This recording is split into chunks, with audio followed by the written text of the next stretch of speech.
Welcome back into the Cowboys Report. I am Tom Downey. Producer Aiden in charge for the first time behind the scenes on today's Cowboys Report.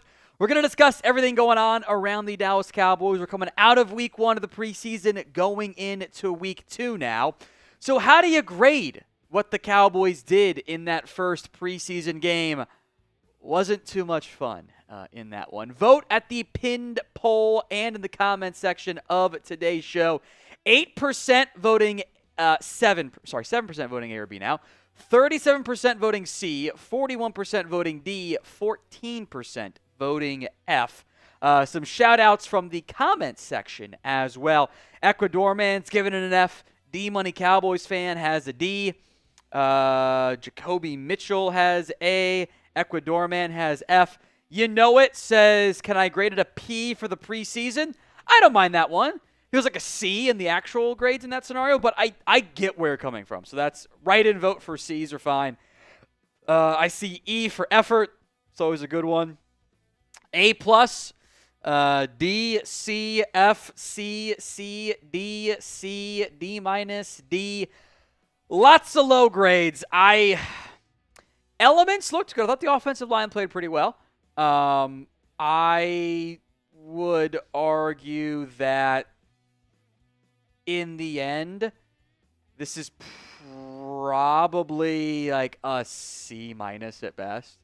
I think that like the running game did well. Your receivers got open. Your defense struggled though. Like they didn't.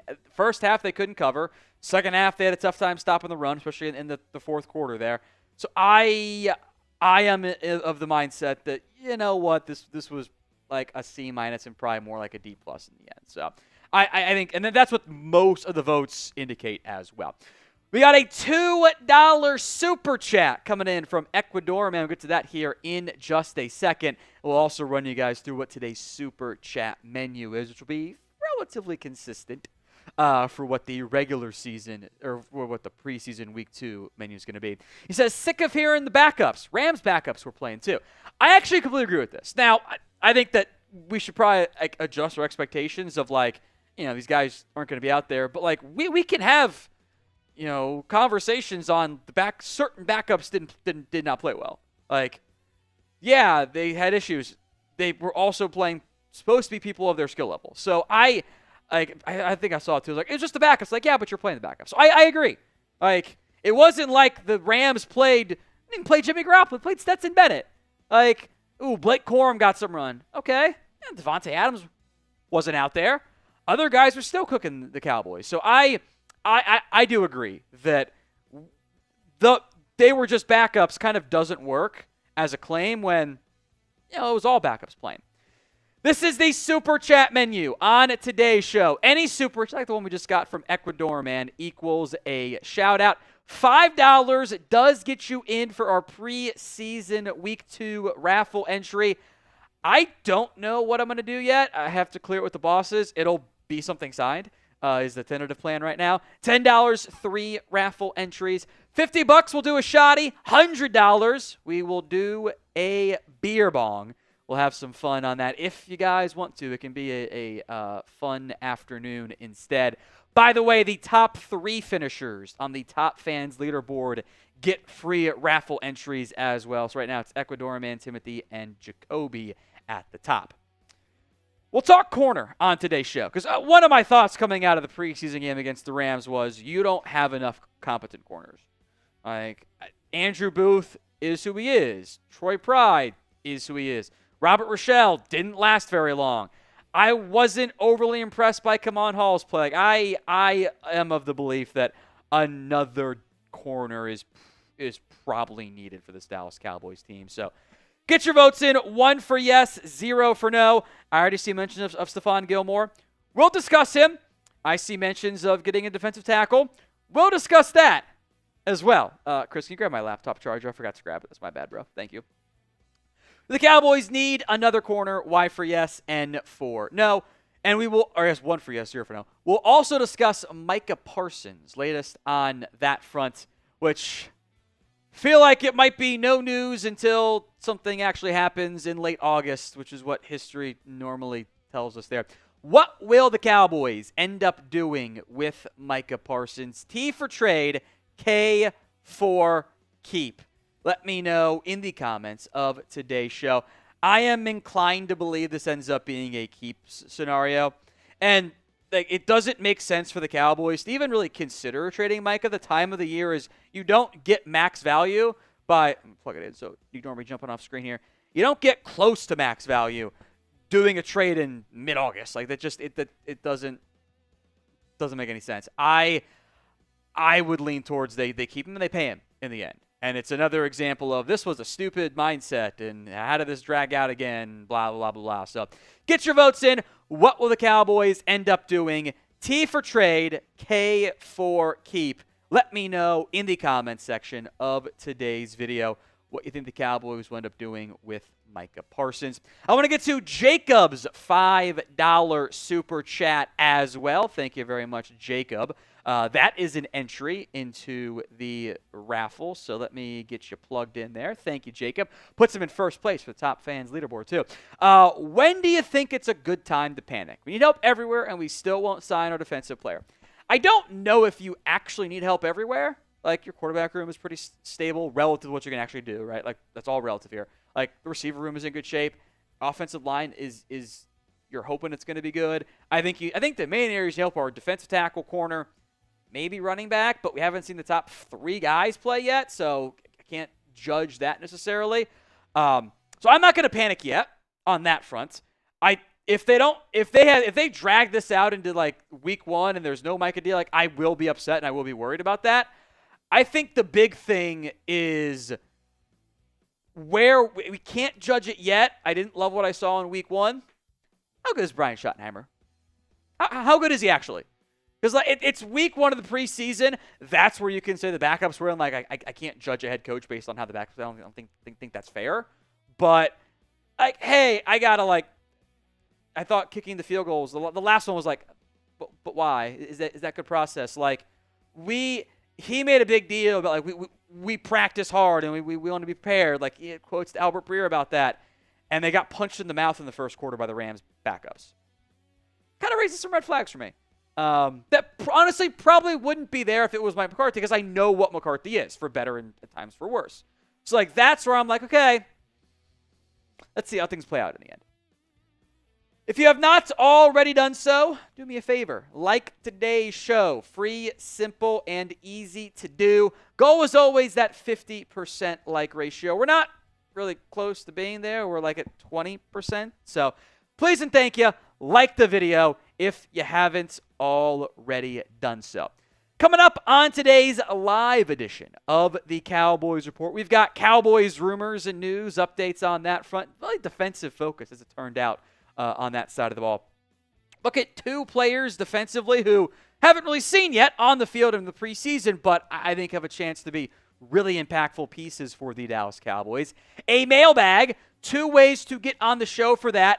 Hashtag Cowboys or skip the line altogether via the Super Chat feature. And we'll discuss some defensive tackle room concerns that I think many of us, I know I certainly do, still have, specifically when it comes to stopping the run. All of that's coming up live right here on the Cowboys Report.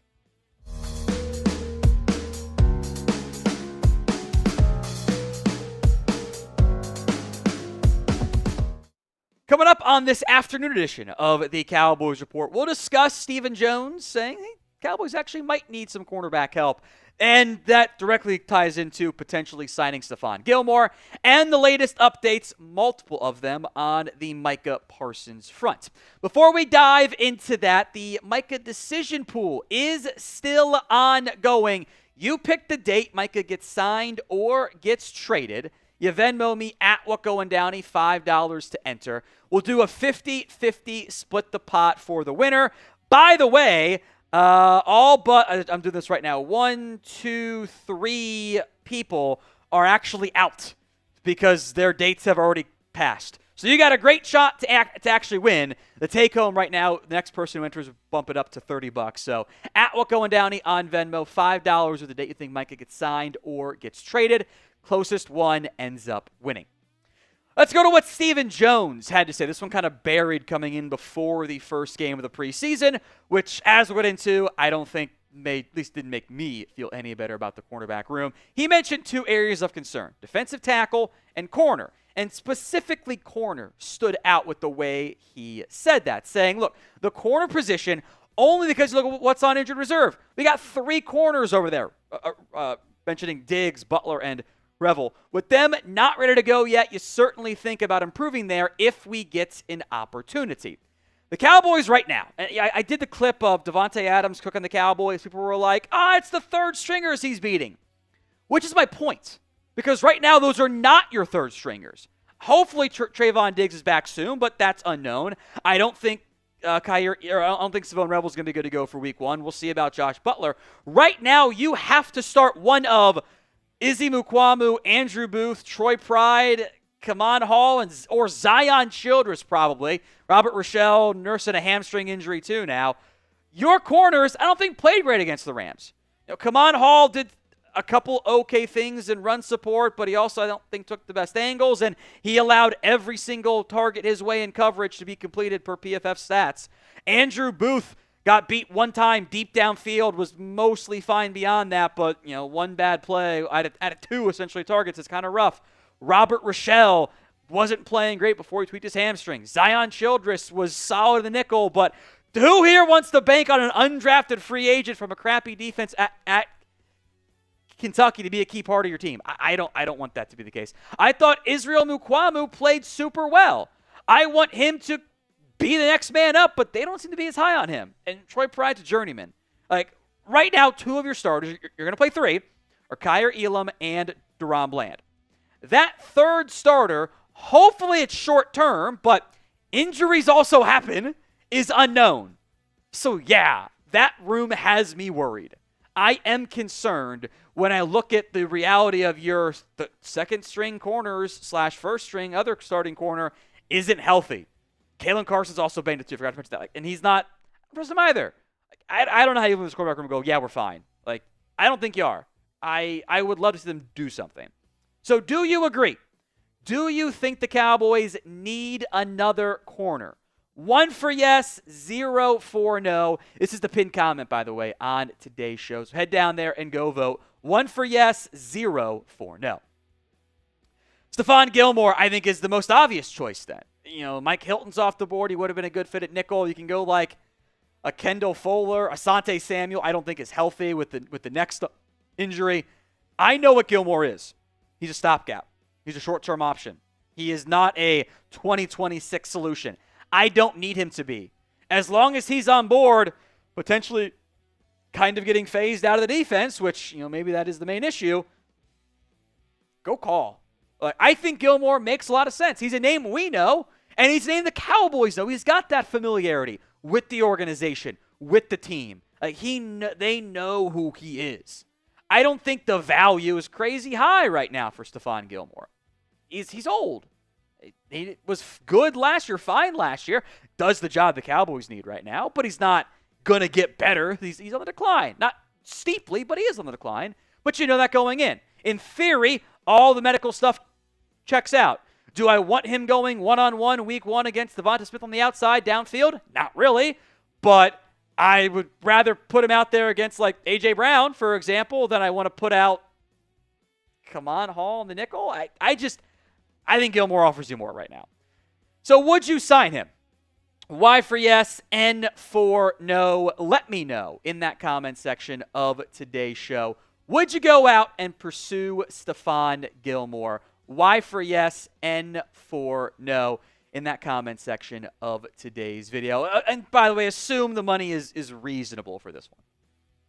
Let's go to the Micah Parsons latest. Shan Shariff reported, that's 105 through the fan, Shan Shariff, that Micah had met with Jerry for 4+ hours. He said he was unsure if David Mulugheta was involved remotely because he wasn't in person for that one. And I'll give Shan credit for this when he discussed it on the show. He mentioned Jane Slater had reached out and said, 4 people told me that was inaccurate. And then Brian Broad reached out and said, people told me that was inaccurate. And Bobby said he'd heard that it probably wasn't accurate either.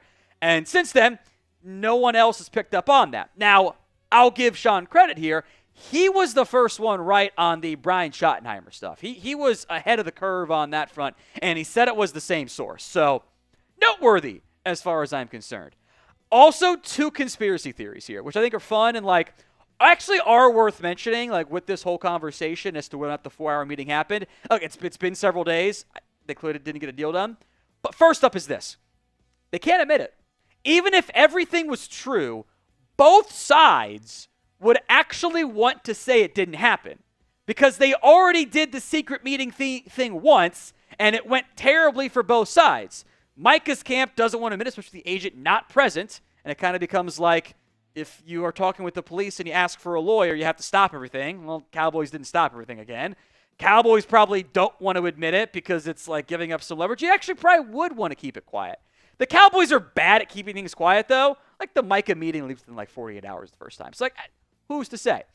Also, relevant timing, the Netflix documentary about the Jerry Jones Cowboys drops August 19th. The cynical a-hole in me wants to bring up the fact that, boy, wouldn't Jerry want to have more positive momentum his way right when that documentary drops? And remember when they paid Zeke and that morning Jerry Jones was going out to New York, I think it was to ring the bell for the stock exchange? I remember stuff like that. Just throwing that out there. It's not a guarantee, but I think it's at least worth having a conversation about, given how the Cowboys foolishly operate. This Cowboys hoodie is on sale. It was $55. Now it's just $33. Links in the comment section and the description of today's show. That's chatsports.com/DAL hoodie. On sale. Don't know how long the sale is going to last, so get yours today. chatsports.com/DAL hoodie. Now, you had the Shan Shariff update. This is the Adam Schefter.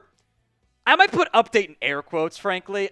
He said there's no real updates on the Micah Parsons contract front, saying, quote, he issued his trade request roughly 10 days ago. This is on Get Up, and he said very similar stuff on the Pat McAfee show. He issued his trade request roughly 10 days ago. There has been nothing that has transpired on a new contract since then. Nothing. Schefter also continued to say there's no deal in sight. They were closer than they were back in April, which, again, he said before. The rest of it was predominantly the same stuff because, well, if nothing has transpired, how can there be an update, right? Like, the lack of an update is the update in this case. He re-hit some of the same previous ideas that have been discussed, that the Cowboys aren't going to trade him. They've got 2 franchise tags as an option. The third one becomes impossible to afford. If he's going to play week 1, which I would be shocked if Micah skipped game checks. He's still supporting his boy Sam Williams on social media. Like, I don't really think skipping week 1 is in the cards. And if it were to be, I'd actually call his bluff if I were the Cowboys. But that's how it goes.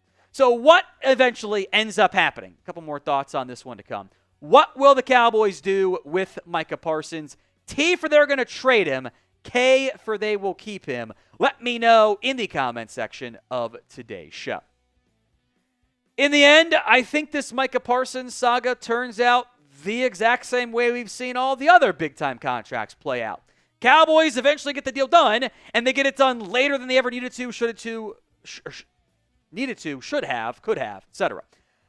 Until that doesn't happen on a big-time contract, until they actually stand their ground and don't cave on one of these top-of-the-market players that they actually do want to keep. Like, they let DeMarco Murray and Byron Jones leave, but if they don't eventually, they always cave for Zeke, Dak, and Amari the first time around it, and Micah Parsons, all that stuff. If they actually don't cave on that, okay, different conversation. But until that happens, I think it's more of the same old business strategy, which is a bad strategy. Make no mistake, this has been another failure by the Dallas Cowboys, by the organization. It hasn't been good enough. It frustrates me. It bothers me. It annoys me that we're doing the same song and dance all over again. But until it actually ends differently, why would I think it's not going to end the exact same way it has before? Right, who was the biggest winner for the Cowboys against the Rams? Let me know in the comments section of today's show. As your comments come in, a reminder of what the Super Chat menu is. We've got a couple raffle entry Super Chats we'll get to here in a second. Any Super, we'll give you a shout out $5 raffle entry. $10 is 3 raffle entries. I don't know what we're going to raffle yet, but it'll be something good. Similar to what we've done in previous preseason games, like jerseys or something signed. $50 for a shotty. $100 for a beer bong. Next up is George Norwood. Let me get you entered right now there, George. Says, you need to sign Micah, and the Dallas Cowboys need to sign a true GM and let the owners and the GM let the owners own and the GMs make those football moves. Look, I agree. Will McClay can do that stuff, but like there's still that always semblance of Jones boys involvement that I think at minimum muddies the waters, and really I think like they're the ones putting the mud in the water and causing issues there. So I completely agree on all of that on your end, George. All right, JL Channel. Silly question, but is there any chance the Cowboys could pursue Deshaun Watson in Cleveland to be our backup? What would it take? A guarantee from God himself that the Cowboys would win the next Super Bowl. Like, that's what it would take. Deshaun Watson's contract is a nightmare. You don't want to touch that in any capacity. And B, he's also bad at football. I kind of feel like Jay was just having some fun. But the interest level in Deshaun Watson, it's really how many first-round picks is Cleveland going to give me to take the worst contract in football? That was a fully guaranteed contract, and Deshaun Watson has literally been terrible his entire time in Cleveland. Like, you can go back and wind the tape on some of our NFL shows. I said, I think Deshaun's a little overrated. He got a lot of buzz for having a good season when his team won 4 games. Remember that? Remember when he had a good season when his team won 4 games? And it's like, oh, it wasn't Deshaun's fault. He did play well that year. It was just one good year. Like one actually elite level, top-end season. In Cleveland, the man's got 19 touchdowns in 19 games. Completing a fraction of his passes. He's been bad. I will always take time to slander Deshaun Watson on any show. I just think it's entertaining. So keep the comments and those super chats coming. Coming up on today's show, we did a similar video last year about the Cowboys finding some success at a relatively cheap rate in the offseason. We're doing it again this year. I think the Cowboys, Will McClay, I'll give the Jones boys credit to, Stephen Jones, Jerry Jones. I think they may have found a couple of noteworthy additions on the defensive side of the ball based on what we've seen so far in training camp and in the preseason. We'll break down who those 2 players are and why they're such valuable assets. Before we get into it, though, if you are excited for football to be here for the 2025 Cowboys season and at least the hope of it being different this time around, show it by liking today's video for me right now.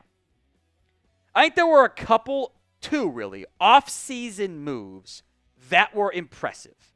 2 off-season additions that I think could really benefit the Cowboys that we could look back in 2 years, even this year, and go, wow, that was a steal. The first one was Kaiir Elam. The Cowboys gave up next to nothing to acquire the former Bills corner, and so far, I think has been one of your biggest offseason, mostly training camp winners for the Cowboys. We'll break down him. And really, if you go back and watch our draft coverage, one of the most excited times I've had on air in a couple of years now, actually, since CeeDee Lamb, frankly, Donovan Ezeriuaku. I thought that one was a steal in the moment. I thought Elam was a fine gamble, and I am now even happier with how he's done so far. I think both these guys could end up being massive, under-the-radar, significantly impactful additions for the Dallas Cowboys relative to what they gave up to get them.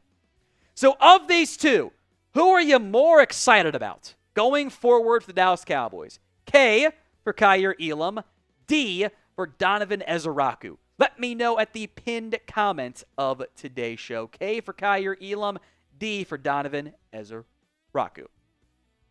Let's begin with Kaiir Elam, since he was acquired first, right? He was a former first-round pick by the Buffalo Bills, came out of Florida. Unfortunately has been on the recent run of, man, that Florida corner everyone liked wasn't that good in the NFL train.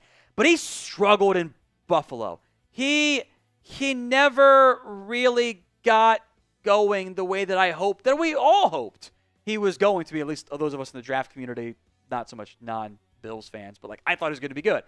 But since he got to Dallas, maybe this ends up being a change of scenery helped. And that was what has unlocked him, because he has been consistently impactful in the secondary and training camp and in the offseason workouts. He's not the one getting coached to everybody else around him. And when Bland was out, he was by far the number one corner. Coming out of Florida, I was pretty high on Kaiir Elam. They're almost identical to where he went. I had a first/second round cheater, a.k.a. coward grade on him. He was my number 4th ranked corner. He was the 4th ranked corner. He was taken 4 spots after where I had him overall ranked. So again, no real differences on that front. But he struggled. He wasn't good in Buffalo. I don't know if it was the schematics, if it was the confidence as a result of some early struggles, which, corner, you have to be a dog. You have to be borderline mentally ill to play corner. I think linebacker, you actually have to be. Corner, you want to have almost an over-the-top self-value and ego, because you're going to get beat half the time. The best corners still allow about a 50% completion percentage. About. So, you got to always think you're better than everybody else, though. Without it deteriorating too far into sheer unabashed arrogance, it's an almost impossible line to straddle, frankly. But I think Elam in Dallas has had a little bit more confidence. And, Schottenheimer has said similar stuff as well. The trade itself, nothing. Cowboys got Kaiir Elam. They got a 5th and future picks, and the Bills got a 5th round. Essentially, it was a pick swap. It was a day 3 pick swap to go get Kaiir Elam. If he can even be competent, that's a big deal. So what is your confidence level in Kaiir Elam as a starter on the outside? Scale it for me from 1 to 10. 1 on the low end, 10 on the high end. What is your confidence level in Kaiir Elam? I'm prefacing all of this, or I guess not prefacing because that's before, but I say all of this on Elam with, I think, what I consider proper expectations. I don't need him to be a superstar. I don't need him to be a top 20 pick-esque impact player. If he can be an average starter, which I do think is in a realistic range of outcomes where he's not perfect, but he at least is serviceable, relative to what you gave up for him, that ends up being a pretty big win. I mean, what you gave up to get him really wasn't any different than what you used to draft Eric Scott. And Eric Scott's out of the league already. So if you can get, even below average starter caliber play, that's a win for the Cowboys for what they gave up to acquire him. And I think you need that right now in this secondary. Deron Bland is healthy. He's one starter. We'll see when Diggs is back. We'll see when Savone Revel is back, if Kalen Carson can ever stay healthy. You kind of need Elam to be a key part of this defense. He doesn't have to be elite. He doesn't have to be the second coming of a Deion Sanders or a Terrence Newman. But if he's better than Boss Man Fat, that's a huge win for the Cowboys. Again, the bar is kind of low at the moment. So do you want Kaiir Elam to be good? This should be every single person who hasn't already liked the video. This should apply to you. Like the video if you haven't already, please and thank you. Let's go to Donovan Ezeriuaku here. He was a second-round pick out of Boston College by the Cowboys. I put him in pretty much all of my round 1 mock drafts. He was impressive at Cowboys training camp. He was good. He was impactful. I thought that he's done a good job so far. He was awesome at Boston College, especially this past year after kind of a down-ish year in terms of sack to pressure rate, etc. With 16.5 sacks, 60 pressures, Ezeriuaku played well. He looked good. He did a lot of fun, impactful stuff of being able to get around the corner, be a pass rusher. Ezeriuaku, against the Rams, only played 17 snaps. He actually, I thought, did a good job against the run when I went back and watched the All-22, and I thought he had the one nice pressure in a game in which, the other players around him weren't particularly well. I think he's got day 2 steal potential. Now, if you want more free Dallas Cowboys YouTube videos, show it by subscribing. Free, simple, easy. We got Cowboys videos for you each and every single day right here on the channel. So if you haven't already, hit that sub button for me right now.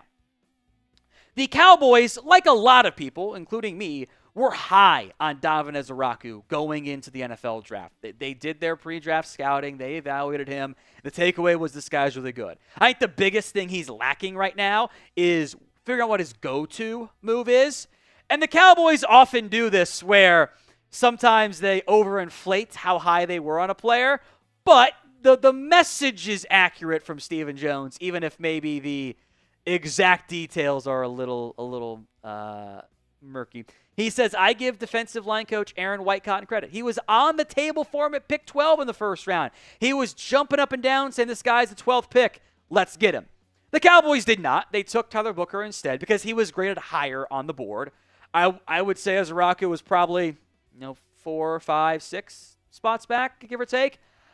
I had Ezeriuaku as my 6th graded edge coming out of Boston College. He was 28th overall on my board. The Cowboys got him at pick 44, which was one of the better value picks actually for me in round 2, period. And it's been a while. The Cowboys did it a lot in the CeeDee Lamb, Trayvon Diggs, Biotish class that turned out pretty damn well. But they took the best or second best player on my board. That doesn't always happen. Historically, when that does happen, especially if it's not like 2 rounds later because there was injury I didn't know about, that player ends up turning out pretty good for the Cowboys or for whoever. So predictions. How many sacks will Donovan Ezeriuaku have this year? Let me know in the comments section of today's show how many sacks you think Ezeriuaku ends up with. We'll see how many real chances he gets, high quality chances he gets and the volume of those. But I think he could be a year 1 impact guy. And, I'm not saying he's suddenly going to be a top 20 pass rusher in football, but Micah Parsons is obviously going to command a majority of the attention for the Dallas Cowboys. Dante Fowler will be involved. Marshawn Nealon, Sam Williams, Ezeriuaku will all be involved. But I think long-term, Ezeriuaku has that potential, like Harold Landry was my player count coming out, worked well because he went to Boston College, similar builds. Harold Landry-esque production. Harold Landry, who the Cowboys reportedly considered taking the year he came out too. Harold Landry has been a 4.5 sack guy in his first season, but then 9 sacks. Had multiple years with 9 or more sacks in the NFL. I think you could see Ezeriuaku put up similar production sooner, hopefully sooner rather than later, for the Dallas Cowboys. It's mailbag time here on the Cowboys Report. 2 ways to get on the show. Number 1, use #Cowboys. Puts you in the queue for producer Aiden to find your question and bring it up on screen. Or, and we'll make note, we have a lot of super thanks we have to get to on today's show, super chat. Super chat, no matter what the question is, I guarantee we will get you up at some point and answer it. I will make note that there's a lot of super thanks, so #Cowboys, there might not be too many of them. So super thanks, though, or super chats we'll get to. This is the super chat menu, by the way. Any super equals a shout-out. $5, you are entered into our preseason Week 2 raffle. Jacob, George, and Jay are already in, plus one of the super thanks that came in after the game on Saturday. $10, 3 raffle entries. $50 for a shotty. $100 is a beer bong.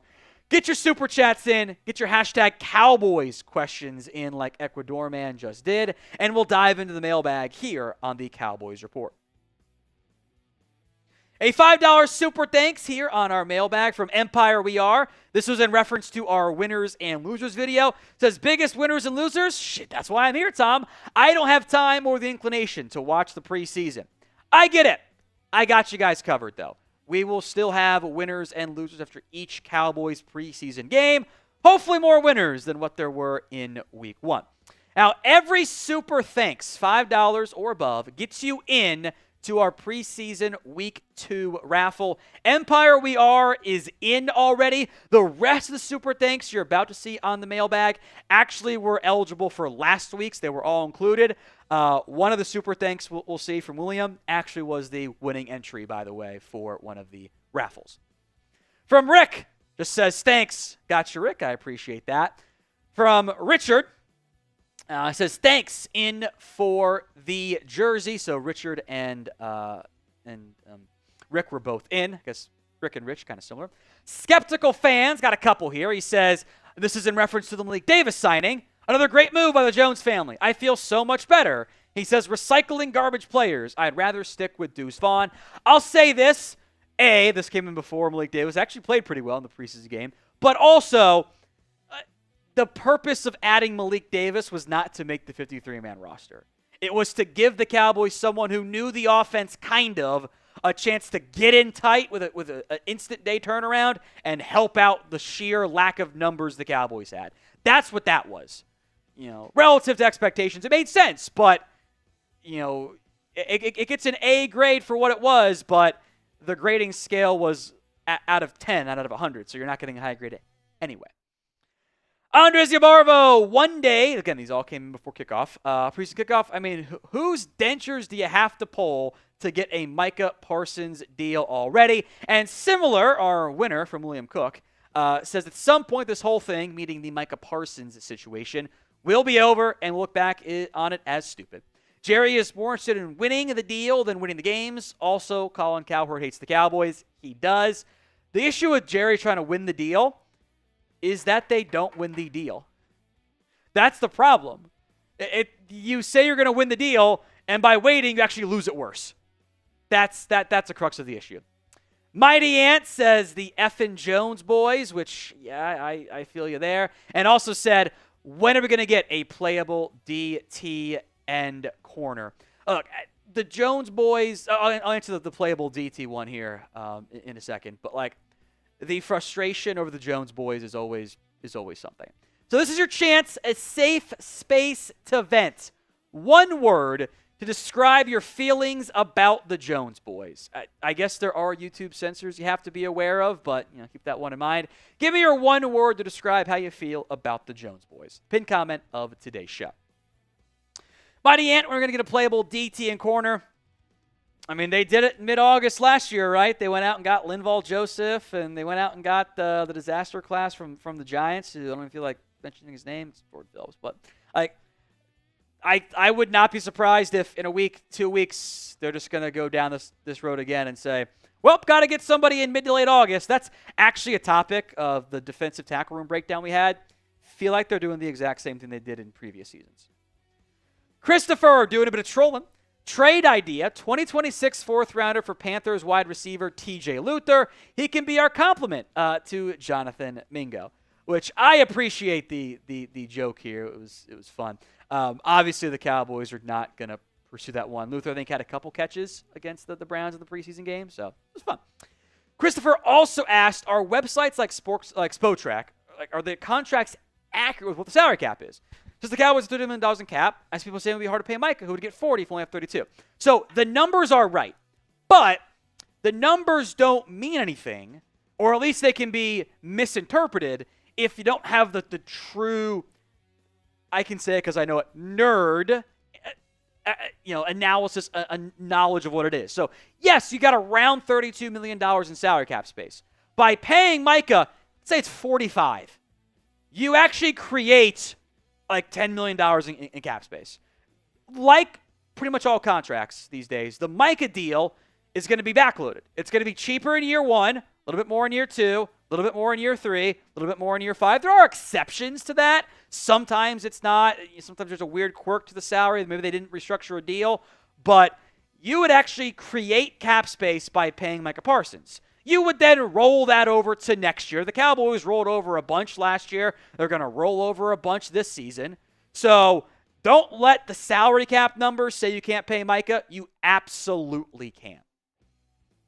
Now, today's show, you can get this Cowboys short sleeve hoodie. Chatsports.com/DAL hoodie. Link will be in the comments section and the description of today's show. That's chatsports.com/DAL hoodie. From Xavier Worthy, I think it was originally Xavier Worthy Burner, and he updated it to Fam. I am excited for our backs this season. I think Blue will separate himself from Sanders by midseason, and he and Williams will be a decent 1-2 combo. If you can get that outcome, you're probably pretty happy with it. I am nervous about it. I question just how good this running back room ceiling can be. I think you can get by. I think you can survive. If Javonte looks more like he did early in his career, that's huge. If Miles Sanders, doesn't have the juice anymore, that's a huge concern. Lipke's going to be involved. Jaden Blue does have the juice, but look, two of those three guys at the top of the running back room with Lipke being a fullback are banged up right now. You got to get them healthy, and I want them to play in the preseason too. I do. From Chris. Hey, Tom, part of missed it in prior videos. Try to watch them when I can. But what is it for how Tyler Booker has been adjusting? Remember hearing about him in rookie minicamp, but nothing since. He isn't going to be another Tyler Guyton, right? I don't think so. I think those two play styles and where they were at as prospects are very different. Like, Booker is much more of a mauler in the run game. I kind of want to, I want to see him play at least week 2 of the preseason. I want to see what he's got. I just want to see it in live action that's not, against backups and stuff. I thought he did a pretty good job. Against the Rams in joint practice. It's not always been perfect. It's never going to be like speed guys might give him issues, but I don't have the same concerns about Booker as I had about Guyton coming out. I think that the weaknesses are quite different. So what is your confidence level in Tyler Booker? Let's say 1 is that one Chaz Green game. 10 is what Zach Martin has become, which I guess puts Tyler's with a 7 or an 8, relatively speaking. So let me know in the comments section of today's show. Steven, week 1, is Micah at Philly or at home? Also, does Jerry focus too much on the past success? Reverse order, he absolutely does focus too much on the past. I think it was William who said in a super thanks or super chat, it was that the past drives Jerry and limits his future. Spot on. Micah, I think he'll be there against the Eagles. I would be surprised if Micah, who's not passing on $50K in fines, passes on $1.4 million game checks. I don't really see that one being an option. From Daniel, hey Tom, do you think we will sign Stephon Gilmore before the regular season starts? I wouldn't be shocked. I'm not going to guarantee it or say it's even 50%, but I don't think that one should be ruled out. It makes sense. The Cowboys have the need. They have the desire to add help at corner. I think they do. At least I think that they should. I would strongly consider that. $5 super thanks from William Cook, by the way. This is on the Rams-Cowboys joint practice, just practice in general. CD and Dak cooking. O-line needs work. Jared Verse, it was bad. He was so good that day. Run game, not good, nor run defense. Sign Gilmore for cornerback help. He and I are on the same page. I very much agree with that mindset. So would you sign Stephon Gilmore? Y for yes, N for no. Let me know in the comments section of today's show. Would you go out and add Gilmore to help out the cornerback room? It's Fat Boy Roy. Is that a Rico Dowdle profile picture in there? I can't quite tell. Trade for Breece Hall. I know that not credible Twitter accounts have tweeted out Breece Hall might be available. They propagate a lot of according to reports that have never been published, essentially, that Hall's available. I would be surprised if the Cowboys went down this route. I don't think he's available right now for the Jets. Now, I'll say this too. Let's check in again at the trade deadline. I think that is something that is worth considering and just monitoring. Okay, how do the Jets look? Are they bad or not at that point? Breece Hall, didn't do a lot in the first preseason game. I don't think that's too impactful.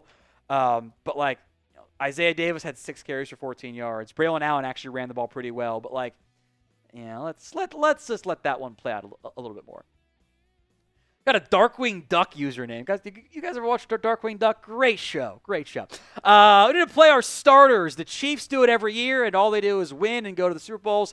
Jerry's got PTSD from playing Romo and getting him injured. I get it. I don't know if there is a right or wrong answer. There's as long as there's reason behind it, I understand what the mindset is. Eagles didn't play Jalen Hurts in the preseason last year. I think Hurts played 2 preseason games in his career. They won the Super Bowl twice in recent memory. So if the mindset is, these guys need reps, we want to handle that, sweet. I think you're right. They are a little bit traumatized, and I am too, frankly, by watching Romo go down and never play again. I understand that. If you don't want to play the quarterback, okay, I get that. I think at times this kind of becomes like the same arguments on different sides. Like, if you're scared about, like, let's say it's 24 plays from Dak getting hurt. If you're scared about that, don't you have a big underlying issue? But also, if you think 24 plays, which is like a half a game of the regular season, if that totally changes your outcome for the season, don't you have a bigger problem there too? So it's kind of like the same argument on both sides, both of which are kind of valid. I'll say this. If you don't want to play Dak or Lamb or Micah, okay, you got to play Tyler Booker this week. You got to play Marshall. Those guys should be playing. We'll see if Schottenheimer takes that approach. Now, we'll be live for every single Cowboys preseason and regular season this year and beyond. Hit that sub button so you don't miss out. I haven't corrected that Romo did play again in the 2016 season. Yes, but also no. He didn't play a meaningful game, but you are correct there, KHY. Anyway, Token says, you think that this was Shotty hitting the 7-iron? I think it has fallen on rough play from our boys. Look, they weren't calling all the plays. They called a lot of 7-iron shots, but they missed the green from 155 out with the 7-iron or 165 out with the 7-iron. That's on them. They didn't call the best plays. The quarterback didn't hit the 7-iron well because turns out he spends all his day at the range hitting driver, and he doesn't have a good feel for the iron game. That analogy works pretty well for Joe Milton. That's what happened too. Last one from Donnell Graves. Cowboys trade for Derek Brown from the Panthers before the trade deadline. Sure would be fun. I wouldn't assume he's actually available, though. We'll see how Carolina looks by then. But I would, it's a fun idea. I wonder if he's actually going to be on the market, though. This is the Super Chat menu today. Any Super Chat equals a shout-out. $5 for a raffle entry. $10 equals 3 raffle entries. $50 for a shotty. $100 for a beer bong. As a reminder, the top finishers on the Top Fans leaderboard all get extra raffle entries for the jersey or whatever the raffle is for preseason week 1. Right now, JL Channel and George are tied for first place. Looks like Jay's got the tiebreaker there. Jacob is in second, so very much available to win on that front. Super chats and comments help you win that. So our next comment chance. Who is the biggest loser for the Cowboys against the Rams? And this is preseason, obviously, so let me know in the comments of today's show who was the biggest loser for the Cowboys against the Rams. We'll give some shout-outs here, so stand by.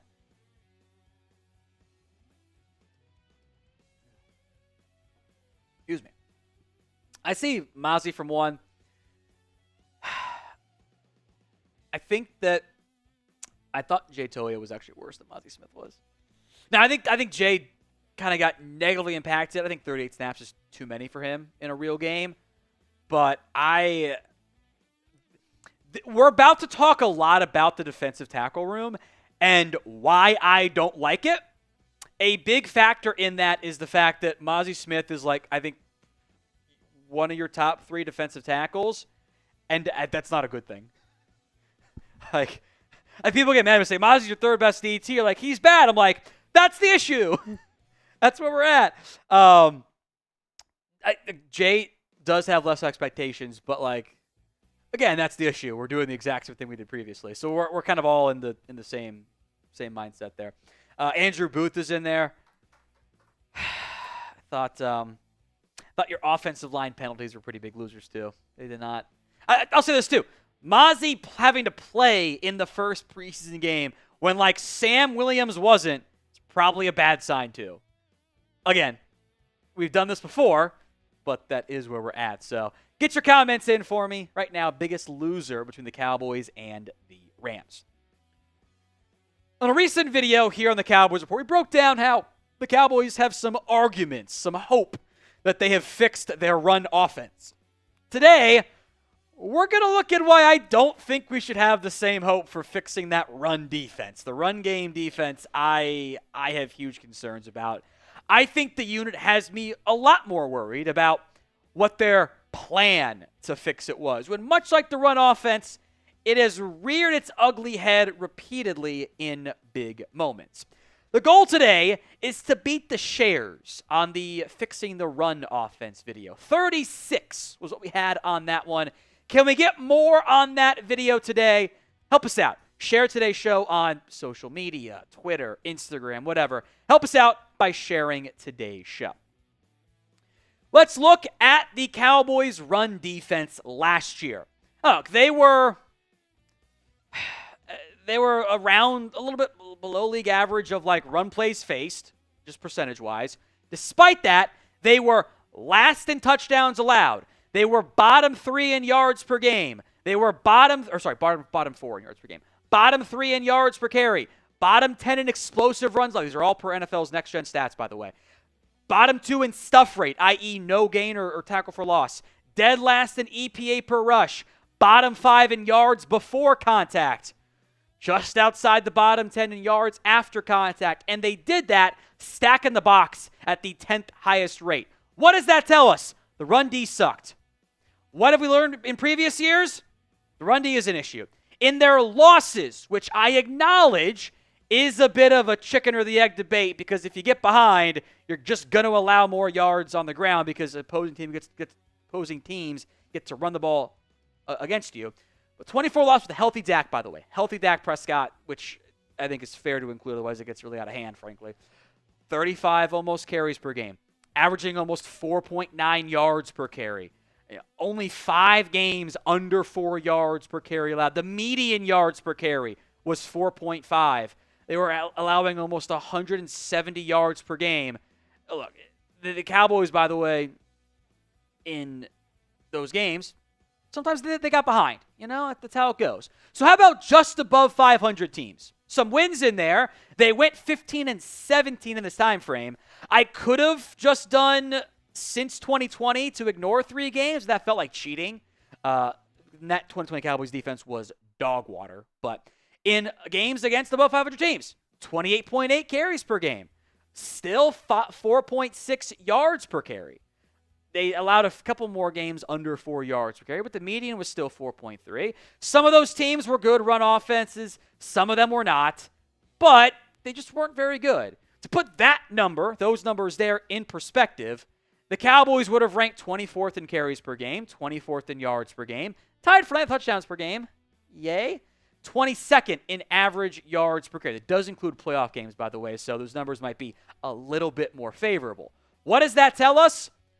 Look, when the Cowboys have played competent football teams, their run defense is a bottom 10 unit in football. And when you're playing fringe top 10 teams or near top 10 teams, that's what those playoff teams are, above 100 teams are, and you have a bottom 10 unit, that makes life really hard for you. Makes life really hard. So do you agree with me? I think the numbers bear it out, that the run defense has been a problem for the Cowboys. A for agree, D for disagree. Let me know in the comments of today's show. A little bit more on the Cowboys, and I am hesitant to say it's all on the defensive tackles. It is an ecosystem where they all interconnect with each other, but the Cowboys actually faced the fewest amount of inside runs last year. Teams pushed them on the outside. The numbers on only inside runs last year, again, thank you, NFL's next-gen stats. Again, last in what they faced, so that's nice, but they were still 19th in yards, but they were dead last in yards per carry, actually, which is bad. Tied for 19th in explosive runs, having faced the fewest amount of carries. They did not get stuffs. They allowed the most EPA per rush, expected points added. They were dead last in yards before contact. That's bad. They were 18th in yards after contact. They stacked the box at the 10th highest rate. So teams push them to the outside, but they still sunk on inside runs. On outside runs, wasn't much better. They faced the most. Teams figured out what I said 2 years ago. Run the ball to the outside. They can't stop them. They were tied for 31st in touchdowns allowed, 30th in yards per game. Better yards per carry was 23rd. Again, the Cowboys' run defense has had issues. So how did they fix it? I don't know if they actually did. We'll break that down in a second, but you can get this Cowboys hoodie. On sale, it was $55. Now, it is just $33. Link will be in the third paragraph of today's description, and I'll put it in the comments section too. It's chatsports.com/DAL hoodie. Again, links in the comments section and the description of today's show, chatsports.com/DAL hoodie. So how are the Cowboys changing things up front? Well, they got a new head coach. Okay, I don't know if that really changes things. He's an offensive guy. New defense coordinator. They're banking on Matt Eberflus and Aaron Whitecotton and everyone else to really overhaul this team. And there was some player shuffling. So leaving the Cowboys defense last year, of note, Eric Kendricks, whose PFF run grade has been a pretty consistent mid to upper 70s. Jordan Lewis didn't grade out well against the run. I would frankly disagree. I thought he was actually very good against the run last year, and he certainly was in 2023. Tank Lawrence was banged up a lot, but he was awesome back in 2023. I would argue two of your best run stoppers the past 2, 3, 4, 5 years have been Jordan Lewis and DeMarcus Lawrence. That's a big loss. How do they replace them? Well, two new linebackers come in. Jack Sanborn, a part-time player who has shown some promise. Kenneth Murray, who I have very real concerns about. Great athlete.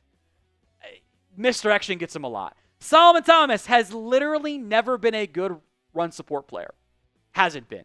Dante Fowler hasn't been a great run support player. Now, you're going to bank on guys like Marshawn Nealand to really essentially help replace DeMarcus Lawrence up front, but you're still replacing Chauncey Golston. Did the Cowboys add more players that are good against the run? I don't know if they did, actually. I think, talent-wise, they may have gotten worse.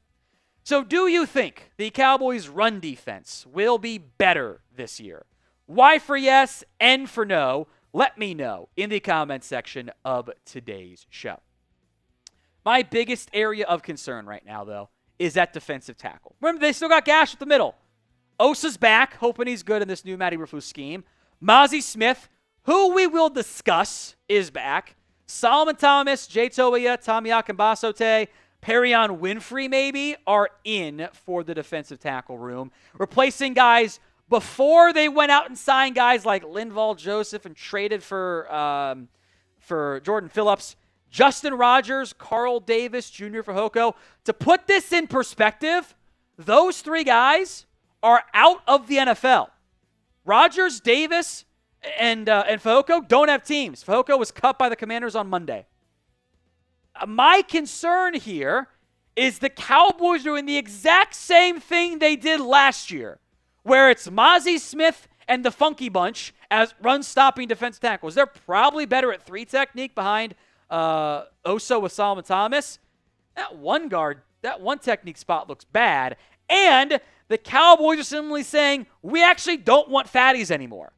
Jay Toia is a fatty, and I mean that in a positive sense. It's body positive. Mozzie Smith, though, has lost weight. More on that in a little bit. Akambasote, Denzel Daxton are maybe 300 pounds. Perion Winfrey best as a three technique. Osa Odigizua is a three technique. Solomon Thomas is listed at 256. They essentially did the Patrick Starr meme. What if we took 20 pounds from Mozzie Smith and put it on Solomon Thomas? It's essentially what they've done. But that's not run-stopping nose guards. Mozzie has allegedly lost weight, not as much as I think maybe had been reported. He said around 315. But, that's still, you wanted Mozzie to be this power player, and you're going, hey, now we don't need it. We did this one already. Where we're like, yeah, Mozzie can lose weight, which, the how we got here was different, but, we did it before. It wasn't good. It might be better this time, but the bar is super low. I am worried here. When that news came across the wire, we're going to have Mozzie lose weight to play three technique and one technique. I went, oh no, we're cooked. Like, that for me was like, sitting on a balloon and someone popped it.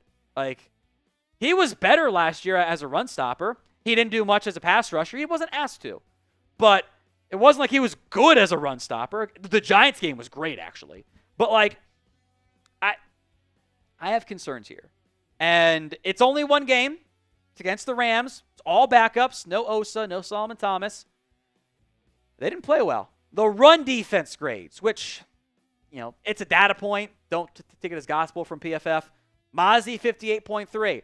I thought he was the best run-stopping defensive tackle. Now, wasn't always like that for the entire game. I thought maybe Perrin Winfrey should have a higher grade, but again, he's a disruptor. Akinbasote, Denzel Daxon, Jay Toia. The Cowboys did a good job against the run in the first three quarters. The fourth quarter, they got gashed. And I think Jay Toia probably played a little bit too much. But Willie Lampkin was pancaking dudes. Like, that defensive tackle room got gashed in the second quarter, or in the second half. And it's great to say they played good for three quarters. Well, if you flunk the fourth semester, you still fail. Like, you have to do everything else in the end. So, what is your confidence level in this Cowboys run defense? I'll mention a couple other spots here in just a little bit. What is your confidence level in the Cowboys run defense? 1 to 10 is your scale. It's not just defensive tackles. I want to mention other positions here. Defensive end. You missed Tank Lawrence last year. That backside run support he offered was so good. Can Marshawn Nealon take a step forward this year? Can Sam Williams? Otherwise, you're banking on undersized edges in Micah Parsons, Dante Fowler, and Ezeriuaku to be key run stoppers. They can help. They're good players. Great players in Micah's case. But it's not like this is best version of Tank Lawrence. Linebacker also has me worried. Once Overshown said that's going to be a big deal. But, I saw it in the Rams game. So Leofau looked great in the Rams game, but he's in line to be linebacker 3 right now. Kenneth Murray, Jack Sanborn. I trust Sanborn's instincts. The athletic ability is a bit limited. Kenneth Murray's instincts are limited, but his athleticism is great. I saw Damone Clark get completely turned around again in the preseason game. I think John Owning had the clip. He just dove in and had to retreat back because he bit on a play fake. I am worried about this aspect again because it's the same team. We swapped out, Kenneth Murray for, and I guess Jack Sanborn in exchange for Eric Kendricks and Nick Vigil. Is that actually better? Maybe. Maybe not. Will this run defense actually be better? The defense as a whole might end up being better, but I am concerned that after having multiple levels in all three phases, the safeties, the nickels, the corners, the linebackers, the DTs, that we go right back to a couple, 2023 Cowboys, 2022 Cowboys of, hey, when we have the lead, we're great. In the end, pass rush is a privilege. You can have the best pass rushing team in football, but if you get to December, if you get to January, if you get to week 4 and you're playing a good team and you're down by 10 in the third quarter, you don't get that privilege anymore. So if you can't stop the run and make teams throw it on you, you're going to be in a dangerous spot. That's why you can't be one-dimensional. I'm going to talk about offense on that. Can't be one-dimensional on defense in terms of what you're able to stop either. So if you want more Cowboys YouTube coverage, not quite done with this conversation, hit that sub button right now, youtube.com/@CowboysTV for more free Cowboys YouTube coverage. Multiple videos each and every single day right here on the Cowboys Report. So now we're in mid-August. What can you do to make this team better? You can always bring back Eric Kendricks. I think that race has probably been run, though. I think with what you've invested, with what you haven't invested, defensive tackle should be your main area of focus. But, just like last year, it's not like there's a lot of great options out there. So we'll mention them. We've mentioned some of them before.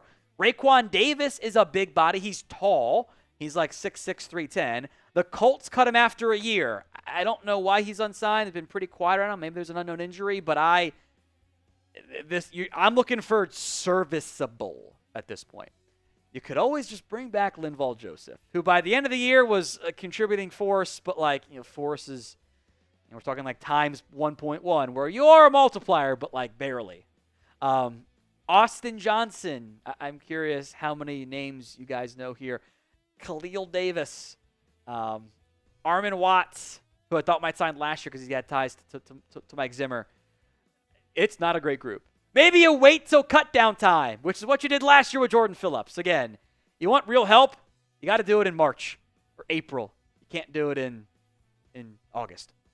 So, with your best efforts, realistically, name a defensive tackle who you want to add. Let me know in the comments section of today's show. Some trade targets. Zach Pickens. Bears got Grady Jarrett and Javon Dexter and Shamar Turner, and maybe they move on from Andrew Billings, but Zach Pickens knows Matt Eberflus. He's undersized as a nose guard, but I'm trying here. The Lions, you're not going to get DJ Reader. I think that pipe dream is gone, but Aleem McNeil's still coming off of injury. They already put Levi Onwuzurike on IR for the season, but Broderick Martin, a former third-round pick, might be available from the Lions. That's a name you could try to consider. The 49ers have been shuffling around their defensive line room. If C.J. West and Alfred Collins are them, I don't know. Jordan Elliott, Carolina overhauled their defensive tackle room. You're not going to get Derek Brown, but Shai Tuttle. These are kind of like journeyman nose guards. Ashawn Robinson fits this mold too. The other Florida defensive tackle, Cam Jackson, makes sense. I know you guys all wanted everyone's favorite 400-pounder, but he's not playing yet because he still needs to lose weight because people didn't want to listen to me in the pre-draft prospect. So Desmond Watson's not an option either. Tyler Lacey for Jacksonville. It sounds like he's actually had a kind of a decent camp so far, but he might be the odd man out. It's a weird group. It's just there's not good options at this time. So grade the Cowboys against the Rams. A, B, C, D, or F. If you like bargain buys in August, yeah, that's all you got. The top of the line models are already off the lot and sold. That's all you got. I didn't even put Christian Wilkins on there because I don't know what the health and off the field stuff is. We did a video on that. I don't know what the hell is actually going on there. So I essentially just left him off. So grade the Cowboys against the Rams. A, B, C, D, or F. Let me know in the comments section of today's show. Grade the Cowboys against the Rams. D is winning in the pinned poll side. Reminder, if you have not already to subscribe to the Cowboys Report, hit that sub button, youtube.com/@CowboysTV. More videos throughout the week, live on Thursday, Saturday for the Cowboys-Ravens preseason game. Hope to see you guys in the comments.